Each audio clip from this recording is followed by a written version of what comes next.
नमस्कार। आप सभी दर्शकों का ज्योतिष सरोवर में हार्दिक स्वागत है।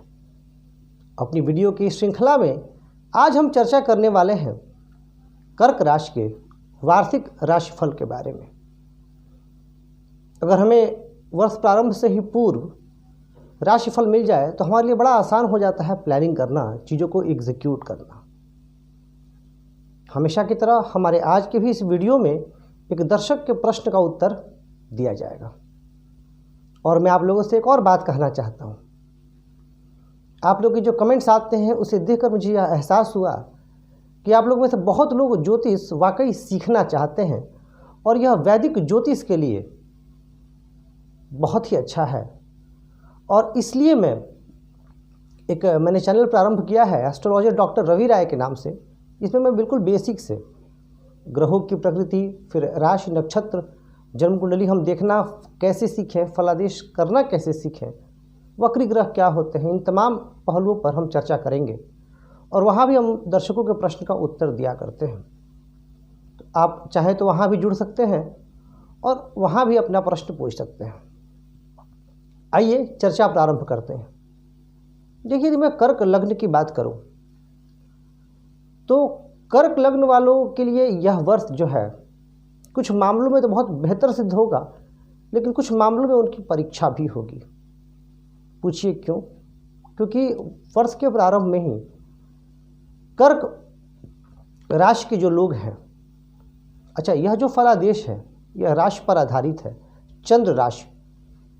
जिन लोगों को भी जन्म कुंडली में चंद्रमा कर्क राशि में स्थित हैं तो हम कर्क लग्न मान लेते हैं और उसके हिसाब से फलादेश करते हैं।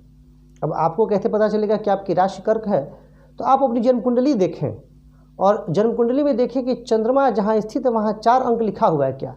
यदि 4 अंक लिखा हुआ है तो आपकी राशि कर्क है। तो वर्ष के प्रारंभ में शनि की स्थिति बनी हुई है सप्तम भाव में, स्वराशिस्थ है मकर में, लेकिन लग्न पर उनकी दृष्टि है। और शनि कठिन परिश्रम के बाद ही परिणाम देते हैं। 29 अप्रैल को शनि का राशि परिवर्तन भी होगा, कुंभ में जाएंगे, वहाँ आपका ढैया भी लग जाएगा। तो इसलिए मैंने कहा कि आपको थोड़ी सी मेहनत की ज़्यादा आवश्यकता होगी। आपकी कुछ जगहों पर आपकी परीक्षा भी होगी, चाहे वो जीवन से संबंधित हो, व्यवसाय से संबंधित हो, परिवार से संबंधित हो, पर परीक्षा होगी अवश्य। मई से कुछ स्थिति बेहतर होगी। वो इसलिए क्योंकि 13 अप्रैल को गुरु का राशि परिवर्तन हो रहा है। वर्तमान में गुरु आपके अष्टम भाव में है और मई से गुरु नवम भाव में जाएंगे तो मई के बाद से आपको भाग्य का थोड़ा सा साथ मिलना प्रारंभ हो जाएगा। तो वहीं अभी राहु लाभ भाव में है और 12 अप्रैल को राहु भी मेष राशि में प्रवेश कर रहे हैं और आपके दशम भाव में स्थित होंगे। यानी आपको अपने कार्य क्षेत्र में सफलता तो मिलेगी, आपके कार्य को सराहा भी जाएगा, लेकिन यह भी एक संभावना है कि आप अपने कार्यस्थल में, कार्मिक क्षेत्र में षड्यंत्र के शिकार हो सकते हैं। आपके खिलाफ साजिश रची जा सकती है। इसीलिए मैं आपको पहले ही सावधान कर दूं कि आप अलर्ट रहें, चौकन्ने रहें, सतर्क रहें कि आपके ऑफिस में या आप जहाँ भी काम करते हो वहाँ क्या चल रहा है। देखिए, कर्क राशि के लोग बड़े भावुक होते हैं, संवेदनशील होते हैं, शौकीन होते हैं। छोटी सी बात भी इनको हर्ट कर जाती है तो इनको मूड स्विंग भी बहुत ज़्यादा होता है। परंतु लग्न पर शनि की दृष्टि की वजह से ये अभी खुल के इजहार नहीं कर पा रहे हैं अपनी भावनाओं का। थोड़े से ये अंदर ही अंदर संकुचित महसूस कर रहे हैं, थोड़े तनाव में हैं, एक्सप्रेस नहीं कर पा रहे हैं। तो अपना मूल स्वभाव मत छोड़िए, जो आपका मूल स्वभाव है। अब आपको यह आकलन करना है कि इसमें पॉजिटिव ट्रेट्स क्या क्या हैं। जैसे आपकी एक बहुत अच्छी बात कर्क राशि वालों की मुझे ये लगती है कि वो जिम्मेदारियों से भागते नहीं हैं, अभी तो आगे बढ़ कर के जिम्मेदारी निभाते हैं।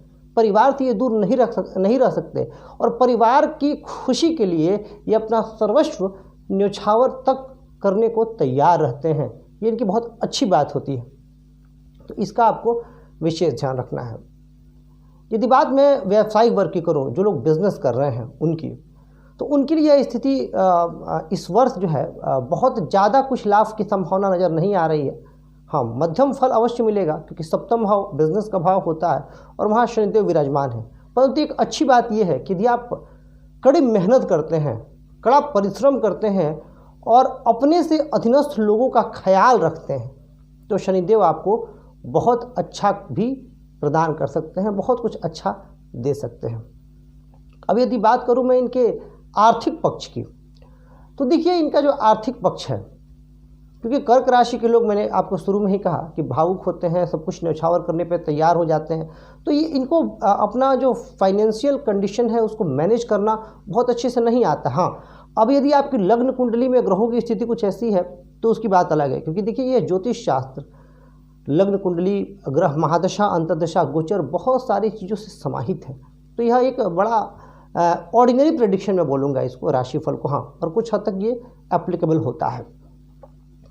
तो इनके साथ खर्च की समस्या हमेशा बनी रहती है। पिछले वर्ष भी ये खर्चों से बहुत परेशान रहे थे। इस वर्ष जो है यदि ये बेहतर फाइनेंशियल प्लानिंग करें तो खर्चों से बहुत हद तक निजात पा सकते हैं। विद्यार्थी वर्ग की बात अगर की जाए तो वर्ष के शुरुआत में अप्रैल तक उन्हें कुछ परेशानी होगी, मन एकाग्रचित करने में उनको दिक्कत आएगी। हाँ, मई के बाद से उनके लिए स्थिति बेहतर हो जाएगी और ऐसे विद्यार्थी जो प्रतियोगी परीक्षाओं की तैयारी कर रहे हैं उनके लिए भी अनुकूल स्थिति बनती हुई दिख रही है। अब अगर बात की जाए इनके दाम्पत्य जीवन की, तो दाम्पत्य जीवन में अभी इनकी थोड़ी सी कटुता चल रही है और वो इसलिए चल रही है कि वहाँ शनि विराजमान है। कुछ नीरसता, कुछ उबाऊपन आप महसूस कर रहे होंगे। प्लान कीजिए थोड़ा घूम के आने का, एक दूसरे को टाइम देने का।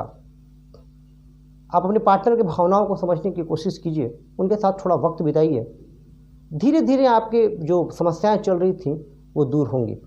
और अगर जो लोग जिनकी स्थितियाँ, ग्रह स्थितियाँ अच्छी हैं, उनके लिए कोई बहुत परेशानी की बात नहीं है। लेकिन अमूमन एक चीज़ मैं यहाँ कहना चाहूँगा, कर्क राशि के लोग, कुछ लोग ओवर सेंसिटिव हो जाते हैं, अत्यधिक भावुक हो जाते हैं, अत्यधिक भावना में बहने लगते हैं, जिससे उन्हें बात बात पर ठेस लगती है और यह रिश्तों को कमज़ोर करती है। इससे आपको बचना है, इसका ध्यान रखिएगा।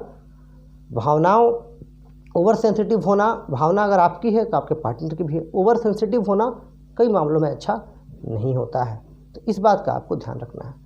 स्वास्थ्य के लिहाज से यह वर्ष आपके लिए मध्यम फलप्रद है। स्वास्थ्य को लेकर के आपको विशेष सजग रहना होगा।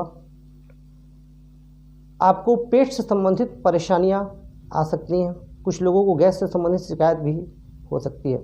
खासकर इस वर्ष कर्क राशि के लोगों को ज़्यादा रहने वाली है। इसके अलावा आप स्वास्थ्य संबंधित परेशानियों से भी ग्रसित रह सकते हैं। कुछ लोगों को स्किन एलर्जी भी देखने को मिल सकता है। तो ये 3-4 फ्रंट्स हैं जहां आपको ध्यान रखना है। अब आइए, एक दर्शक हैं, उनके प्रश्न को ले लेते हैं, फिर मैं कुछ और बातें करूंगा कर्क राशि के बारे में, और फिर इस साल को और बेहतर बनाने के लिए कैसे इसका मैक्सिमम हम गेन ले सकें, इसके लिए मैं आपको 2 टिप दूंगा जो आप फॉलो कीजिएगा और पाइएगा कि आपका जीवन बेहतर हो रहा है, सकारात्मक हो रहा है। प्रश्न है प्रेम ओबेराय जी का, और इन्होंने पूछा है कि सर, जो मेरा डेट ऑफ बर्थ है 9 अगस्त है, तो क्या मैं एक्टर बन सकता हूँ? क्या मुझे एक्टिंग में सफलता मिलेगी? क्योंकि मुझे एक्टर ही बनना है, काफ़ी जुनून है इनको एक्टर बनने का। आपने मेरा मूलांक 9 का वीडियो देखा और मैंने उसमें अधिकतर उदाहरण एक्टर्स के ही दिए, और मैंने 9 अंक वालों के लिए कहा था ये बड़ा कंप्लीट नंबर है। ये बड़े एक्स्ट्राऑर्डिनरी लोग होते हैं, हरफन मौला होते हैं, ऑलराउंडर, वर्सटाइल पर्सनैलिटी, मल्टीफेरस टैलेंट। अगर मैं इनको कहूँ तो इसमें कोई भी एग्जैगरेशन नहीं है, कोई अतिशयोक्ति नहीं है। जी हाँ, लेकिन एक्टर बनने के लिए जो पराक्रम साहस है वो तो 9 अंक देगा ही, परंतु आपकी जन्म कुंडली में आपकी ग्रहों की स्थिति क्या है?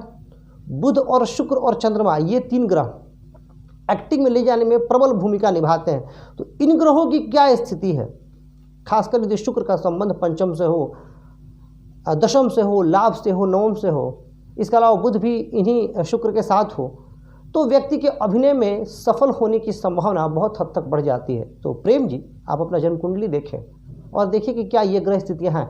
इसके अलावा एक और चीज़ है, अनुकूल समय पर महादशा का आना। अगर किसी की जन्म कुंडली बहुत अच्छी है, कोई बच्चा बहुत ब्रिलियंट है, परंतु उसके करियर बिल्डिंग के समय अनुकूल ग्रहों की दशा ही ना आए तो वह जीवन के उलझनों में इतना उलझ जाता है कि वो बहुत अच्छा नहीं कर पाता। कई बार जो एवरेज बच्चे होते हैं उनका समय अच्छा आता है और पढ़ाई करते रहते हैं और बहुत आगे निकल जाते हैं। तो इस चीज़ का भी ध्यान रखना होगा। तो आपके लिए यही है, आप अपने शुक्र की स्थिति देखें। अब आ जाते हैं कर्क राशि के लोगों के लिए कुछ और बातें। जो लोग प्रॉपर्टी में निवेश करना चाहते हैं, अगर वो प्रॉपर्टी निवेश के लिए लोन लेना चाहते हैं तो उनके लिए भी स्थिति अनुकूल बनी हुई दिख रही है। आप लोन के लिए अप्लाई कर सकते हैं, आपके लोन मिलने की संभावना दिख रही है। अब बात करता हूँ मैं टिप की, क्या करना है आपको। तो सबसे पहले आप पूरे वर्ष के लिए आरंभ कर दें अभी से ही योग और प्राणायाम से जुड़े, क्योंकि कई कर्क राशि के जातक जिनकी जन्मकुंडली मेरे पास आते हैं उनको मूड स्विंग की प्रॉब्लम ज़्यादा होती है। तो अगर हम अपने श्वास पे थोड़ा सा नियंत्रित करना सीख लेते हैं, हम अपने भावनाओं को ऑटोमेटिकली कंट्रोल कर पाएंगे।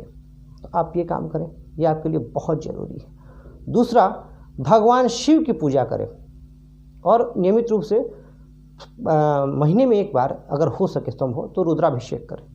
ये 2 चीज़ आप करें और ओवर सेंसिटिव होने से बचें। इमोशंस में ईगो को ना लाएं। फिर देखिए आपका जीवन कितना सुंदर, कितना खुशनुमा और कितना सकारात्मक हो जाएगा। मैं आशा करता हूँ कि मेरे समस्त दर्शक